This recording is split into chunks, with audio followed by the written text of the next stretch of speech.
Hello and welcome. We got Detective Comics 1000 right here, landmark issue. Got a little bit of sunshine outside. It's a beautiful Saturday. Just got done reading this, man. My computer troubles really put me behind everything. So this is the first comic book review I have done in a little bit. But here we are, looking at it. Uh, it was all right. I don't know that necessarily the 96 pages were worth the $10. There's some interesting stuff here. This story, it didn't do much for me. Scott Snyder. I mean, it was kind of cool. I liked some stuff about it. Like, I liked the narration. But a lot of these stories in this book seem to be more in that vein of it's narrated pictures as opposed to a comic book.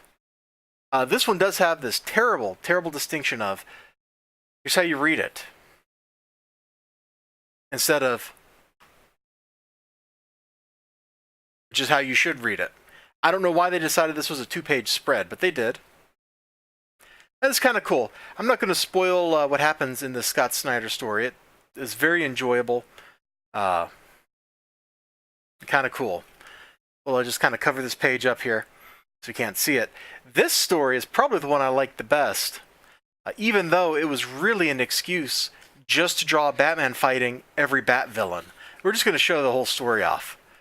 That's what it was, and at the end, Batman gets the gun that killed his parents, and he makes a little metal plate out of it to protect him from bullets. Yay, makes sense. That was the Jim Lee art was nice. The writing was all right. Like I had fun. That was fun. This story here about what was the guy's name? Brody. It was pretty good. I didn't like the art so much. It didn't feel like Batman art. I was looking at it. But there was a great twist at the end, of which you can see some of. This next story by Warren Ellis was... Batman is so different from story to story in this book. Like, it's not consistent. Like, Batman isn't always Batman. Over here, in this story, for most of it, Batman's a sadist. But if you flip over to, like, the Brody story or the Matches Malone story, like, he doesn't come off sadistic, but he totally comes off sadistic here in Batman's design. It feels a little out of step with a lot of the rest of the book. The Denny O'Neil story afterwards is kind of in the same way. Batman is absolutely beating the crap out of some punk kids until the old lady stops him. Of course, she tells him who he is. Bruce, no! Silly old lady. We get this story about the League of Shadows, written by Christopher Priest.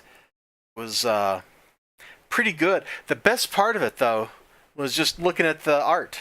I really enjoyed it.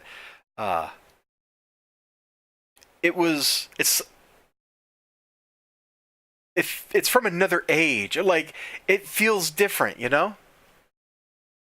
Oh, what else is really noteworthy? Oh, there's this story where the Penguin tells old man Bruce Wayne that he knew he was Batman all along. This is silly. It's kind of silly. We already know what the future Batman looks like. It's this show called Batman Beyond. That's the future Batman.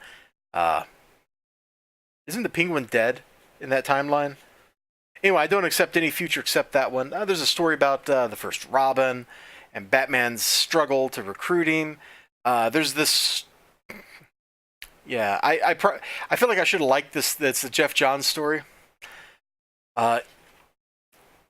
It's pretty bad. I didn't like it at all.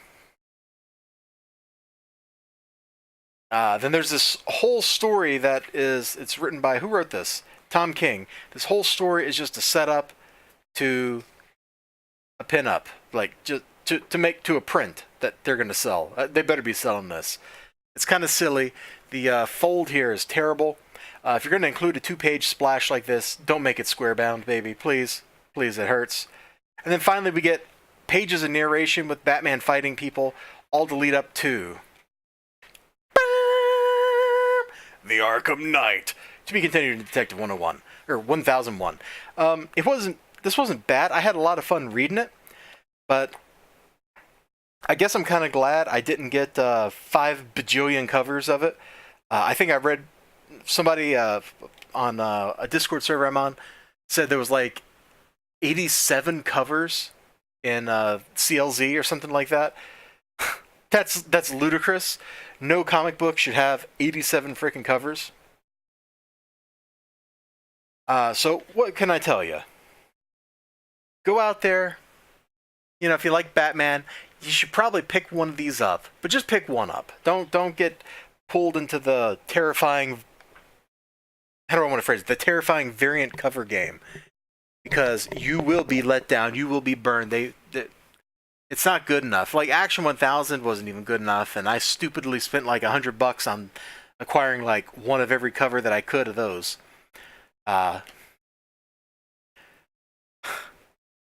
This book is tonally all over the place, and that's probably the thing I like least about it. You have some really happy-go-lucky stuff, you have some very serious stuff, and then you have stuff that's just like filler and isn't that good. Like this very last story is literally just, I'm going to talk about Batman over completely unrelated pieces of art. And the Kevin Smith story with the Matches Malone thing is kind of like that. The Brody story isn't, and that was a lot of fun. You know, that is one thing that is nice about this book. Batman has 80 years of history, something like that. And this book tries to touch on as much of it as possible. And I think it did a great job of that. Ultimately, I guess this review is kind of silly because you've either bought this or you haven't. But I bet you your store has some of these in stock. They would love to sell them to you. And if you think you might have a little bit of fun reading it, go for it. Who am I to stop you? Do it.